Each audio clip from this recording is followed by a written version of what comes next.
بسم اللہ الرحمن الرحیم۔ مدافع حرم شہید محمود رضا بیضائی کی داستان۔ سہیل کریمی محمود رضا کے ساتھی۔ شہید محمود رضا بیضائی کا دوسرا نام حسین نصرتی تھا۔ سہیل کریمی کہتے ہیں کہ میلاد نبی کے دن میں دفتر نہیں گیا تھا، موبائل آف کر کے گھر میں اپنی گھر کی لائبریری میں پڑھ رہا تھا۔ دوشنبے کو امتحان تھا۔ عشاء کی نماز کے بعد کتاب پڑھتے وقت اچانک سے میرے ذہن میں حسین نصرتی کا خیال آیا۔ نہیں معلوم کیوں اچانک جیسے بجلی گر گئی ہو، ذہن اس بات کی طرف چلا گیا کہ اگر حسین شہید ہو گیا ہو تو۔ بہت کوشش کی کہ ذہن پڑھائی کی طرف لے جاؤں، مگر پھر ذہن حسین کی طرف چلا گیا۔ اگر حسین شہید ہوگا تو کیسے اور کیوں شہید ہوگا؟ میں سوچ ہی رہا تھا کہ اچانک سے گھر کے نمبر پہ کال آئی۔ مجھے لگا خاندان والوں میں سے کسی کی کال آئی ہوگی۔ میں گیا تب تک کال کٹ چکی تھی۔ محمد کی آواز جیسے لہروں میں ہو، سمجھ میں نہیں آ رہا تھا۔ میں نے دوبارہ محمد کو کال کی۔ وہاں تب تک پیغام آ چکا تھا کہ حسین نصرتی شہید ہو گیا۔ بغیر کسی سوال جواب، بغیر کچھ کہے بولے، دنیا جیسے ختم ہو گئی ہو میری۔ آنکھوں کے سامنے اندھیرا چھا گیا۔ ہاں، حسین شہید ہو گیا۔ میرے جگر کا ٹکڑا، میرا حسین شہید ہو گیا۔ بس لبوں پہ حسین تھا اور سوریہ تھا، کوثر کوثر کوثر۔ میری آنکھوں سے آنسوؤں کے سیلاب رک نہیں رہے تھے۔ میں نے اپنی ٹیم کے دوسرے لڑکوں کو کال کی۔ سب کے لبوں پہ حق حق کی صدا تھی۔ حسین سوریہ میں شہید ہو گیا۔ میرا دل جیسے ٹھہر سا گیا۔ روز ولادت حضرت محمد صلی اللہ علیہ وآلہ وسلم و امام جعفر صادق علیہ السلام تھا، اور شام میں جنگ چل رہی تھی۔ محمود رضا تکفیریوں سے لڑ رہے تھے کہ تکفیریوں نے بم بلاسٹ کیا اور محمود کا سر اور سینہ زخمی ہوا۔ زخم ایسے تھے کہ محمود شہید ہو گئے۔ محمود رضا 17 ربیع الاول کو شہید ہوئے۔ اس حسین دن پر محمود نے ایک حسین مقام پا لیا اور محمود کی آرزو اور تمنا پوری ہو گئی۔ جنت کے فرشتوں کے ساتھ اہل بیت علیہ السلام کے سمت پرواز کر گئے، اور محمود کا نام فدایان حرم بی بی زینب سلام اللہ علیہا میں شامل ہو گیا، اور ان کی یادیں ہمیشہ کے لیے بی بی کے عاشقوں اور محبین کے دل میں بس گئی، اور ہمیشہ زندہ اور جاوید رہے گی۔ شہید محمود رضا کی شہادت کے کچھ گھنٹوں کے بعد ان کے دوست اور جنگ کے ساتھی ان کے بھائی احمد رضا سے کہتے ہیں، احمد، آپ تو جانتے ہیں حسین بہت اچھی جگہ پہنچ گیا ہے۔ اسے بی بی کے روزے کی ایک اینٹ کم ہونا گوارا نہیں تھا۔ حسین نے وہ کر کے دکھایا کہ آج اس کی وجہ سے حرم کے چراغ رات بھر جلتے اور جگمگاتے ہیں۔ یقین رکھیں بی بی خود اس کے قبر کے چراغوں کو روشن کریں گی۔ مگر ایک بھائی سے اس کا چھوٹا بھائی جدا ہونا یہ کم غم نہیں تھا۔ وہ سال سوریہ میں جنگ و جہاد کرنے کے بعد 2 سال سیریا میں جنگ و جہاد کرنے کے بعد محمود شہید ہو گئے، اور وقت شہادت شہید کے بھائی کو تسلی دینے کے لیے سب موجود ہیں، مگر ہائے میرے مولا کیسے اپنے بھائی عباس کے لاشے پر گئے ہوں گے؟ ہائے مولا حسین کیسے بن بازوؤں کے اپنے جگر پارا بھائی کو دیکھ رہا ہوگا؟ میرے مولا تب آپ کو کس نے تسلی دی؟ گزرتے ہوئے جو میں نے پوچھا ایک جوان سے، کیا بات ہے کیوں اس طرح پڑے ہو؟ بولا وہ جوان کہ بے آسرا نہیں ہیں ہم تو محبت زینب میں پڑے ہیں۔ عباس کو ڈھونڈا جو بی بی نے ادھر ادھر، بٹ کر آ گئے ہم نے کہا ابھی ہم لوگ زندہ ہیں بی بی، ہم وہی لوگ ہیں جو اس عشق میں پڑے ہیں۔ رات 11 بجے ہم تہران کے ایئرپورٹ سے تبریز کے لیے جا رہے تھے۔ میں والد کے ساتھ جہاز کی سیڑھیوں سے نیچے آیا۔ میں اپنی زوجہ کے والدین اور بچوں کو مشہد میں چھوڑ آیا تھا۔ وہ سب تبریز آئے تھے تاکہ ہمارے گھر پہنچنے سے پہلے امی کو محمود کی شہادت کی خبر دیں۔ نہیں پتہ کس طرح گھر پہنچے۔ گلی میں روڈ پر بابا کے گھر کے سامنے ہر طرف سے رونے کی آوازیں آ رہی تھی جو صاف سنائی دے رہی تھی۔ گھر کے اندر داخل ہوا، سیڑھیوں سے اوپر گیا، کمرے میں دیکھا امی تھیں اور پڑوس کی عورتیں کمرے میں جمع تھیں۔ امی بے قرار تھیں اور ایک سکون بھی ان کے چہرے پر نظر آ رہا تھا، مگر آنسو گر رہے تھے اور کہہ رہے تھی میرا بیٹا امام حسین کی راہ میں شہید ہو گیا، تو کبھی کہتی تھی کہ میرا یوسف گیا، میرا یوسف، یہ کہہ رہی تھی اور رو رہی تھی۔ ہائے خدا، ماں کا صبر، ایسا صبر شاید کہ بیان نہ کر پاؤں گی۔ سنیچر کا ہی دن محمود کی پیدائش کا دن تھا، اور یہ کمرہ بھی وہی تھا جہاں پیدائش کے وقت میں نے پہلی دفعہ محمود کو دیکھا تھا۔ آج بھی وہی گھڑی ہے، میں آج بھی اسی جگہ پر ہوں، لیکن اس دفعہ وہاں محمود نہ تھا، اب کوثر جان کے بابا نہ تھے، اب اس وقت میرا بھائی حسین نہ تھا۔ میں ماں کے پاس گیا، میرے لیے اس وقت دنیا کی پرسکون جگہ وہیں پر تھی۔ ماں کے پاس ایک الگ ہی سکون ملا مجھے۔ شہیدوں کے لیے روز پیدائش اور روز شہادت معنی نہیں رکھتا، شہید ہمیشہ زندہ ہے، ہمیشہ زندہ۔ شہید محمود بھی بے شک زندہ ہیں۔ آخرین دیدار۔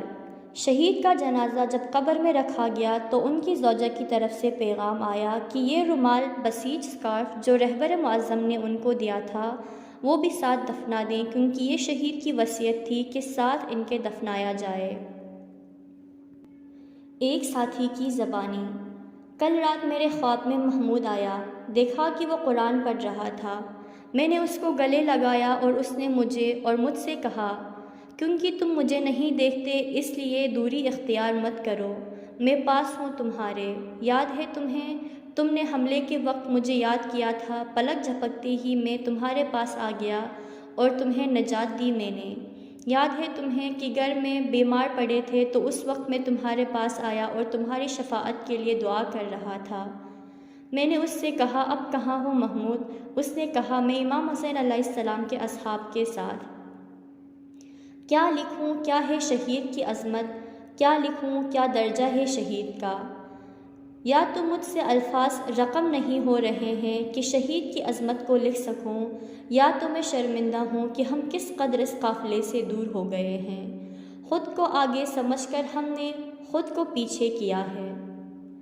ہادی شجاع کی شہادت کی خبر ملی، میں ان کے گھر گیا، ان کی والدہ سے ملا اور شہید محمود کی ایک فوٹو دیوار پر لگی تھی۔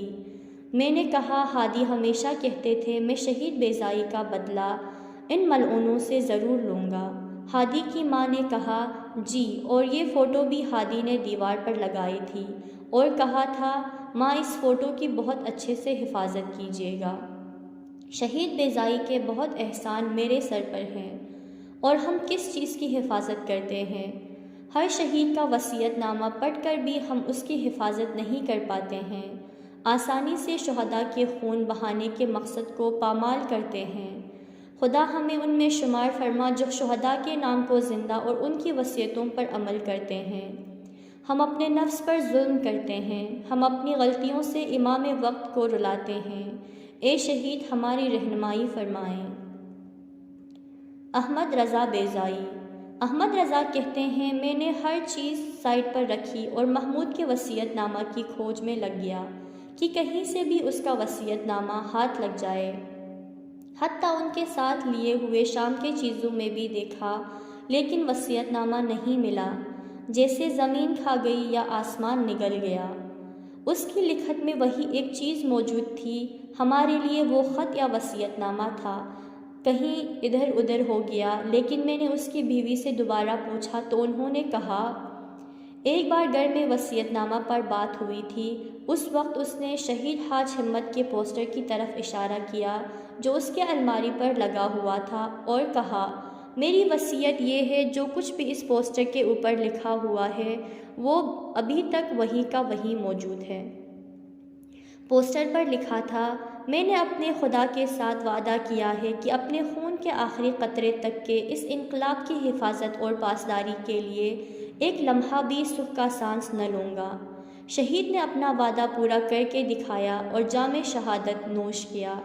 اب جب کہ میں یہ خط لکھ رہا ہوں، شب قدر اور مولا علی علیہ السلام کی شہادت کی شب اور دو مظلومہ اہل بیت یعنی بی بی زینب سلام اللہ علیہا اور بی بی سکینہ سلام اللہ علیہا کے حرم کے درمیان ہوں۔ امام حسین علیہ السلام کی یہ 4 سالہ بچی کے روضہ پر کیسی غربت چھائی ہوئی ہے، یہودیوں کے درمیان معاویہ ملعون کے محل کے نزدیک ان وحشی اور ظالم وہابیوں کے خطبے میں۔ کیا لکھوں یہاں کے بارے میں؟ تاریخ پھر سے دہرائی جا رہی ہے اور ایک بار پھر آل ابو سفیان نے آل نبی کو اپنے گھیرے میں لیا ہے۔ امام حسین علیہ السلام کی بہن اور لاڈلی بیٹی کے مرقد منور کو بھی اپنے قبضے میں لے لیا ہے، لیکن اس بار ہم آل نبی کو اسیر نہیں بننے دیں گے، کیونکہ امام خمینی فرماتے تھے کہ ہمارے زمانے کے لوگ رسول اللہ صلی اللہ علیہ وآلہ وسلم کے زمانے سے بہتر ہیں۔ شام کی جنگ ظہور امام زمانہ اجل اللہ کے وعدے کا تحقیق ہے۔ ہم پر اور آپ پر ایک ذمہ داری دی گئی ہے اور ہم کو اچھی طرح سے نبھانا ہے تاکہ ایک بار پھر اولاد زہرا کی غربت مظلومیت نہ دیکھیں۔ شام کا محاذ ایک عجیب محاذ ہے۔ امام خامنائی فرماتے ہیں، آج سیریا کا مسئلہ کفر اور استبداد کے مقابل حقیقی اسلام کا محاذ ہے۔ در حقیقت حق و باطل کی جنگ ہے اور حق کی جیت ہونی پوری دنیا اکٹھی ہوئی ہے۔ پوری دنیا کے کافر، صہیونی طاقتیں، امریکی اسلام کے جھوٹے دعوے دار ظالم سب کے سب یہاں مل گئے ہیں اور ان کا مقصد ہے حقیقی اسلام کو شکست دلانا، اور اسی کے ساتھ وہ چاہتے ہیں مہدویت و ظہور کو کمزور بنا دیں۔ اس فتنہ پرور ماحول میں افسوس ہے کہ کچھ بیوقوف اور جاہل مسلمان بھی ان کے ساتھ ہیں تاکہ اسلام اور مسلمان کو شکست دے دیں، اور اگر ایسا ہوا تو شاید شیعوں کو برسوں خون کے آنسو بہانے پڑیں گے تاکہ ابھی وعدہ ہو سکے۔ ایک نیا مورچہ امریکی اسلام، صہیونیت اور وہابیت کے ملے جلے افکار پر مشتمل امریکہ، یورپ، افغانستان، پاکستان، یمن، ترکی، سعودی عرب، کویت، مصر، اردن، قطر اور فلسطین کی مانند مختلف ممالک نے جہاد فی سبیل اللہ کے نام پر تشکیل دیا ہے، جس کا آخری مقصد خدا کی آخری محبت کے ظہور کے لیے ماحول فراہم کرنے والے منتظرین کی تحریک اور وعدہ الہی پر عمل درآمد کی راہ میں رکاوٹیں کھڑی کرنے کے سوا کچھ نہیں ہے، اور ان کے کسی طرح کا ڈر اور خوف نہیں ہے، نہ قتل و غارت سے، نہ سر کو بدن سے الگ کرنے سے، نہ بے گناہ خواتین اور بچوں پر ظلم کرنے سے۔ جیسے ہم اچھے دیکھے چلے آ رہے ہیں اور دیکھ رہے ہیں، بہت بڑی ذمہ داری ہم پر سونپی گئی ہے، اور اگر ہم اسے پوری نہ کر پائیں تو خدا اور نبی صلی اللہ علیہ وآلہ وسلم اور آل نبی کے سامنے شرمندگی کے ساتھ محشور ہونا پڑے گا، کیونکہ اس میں ہماری سراسر غلطی ہوگی۔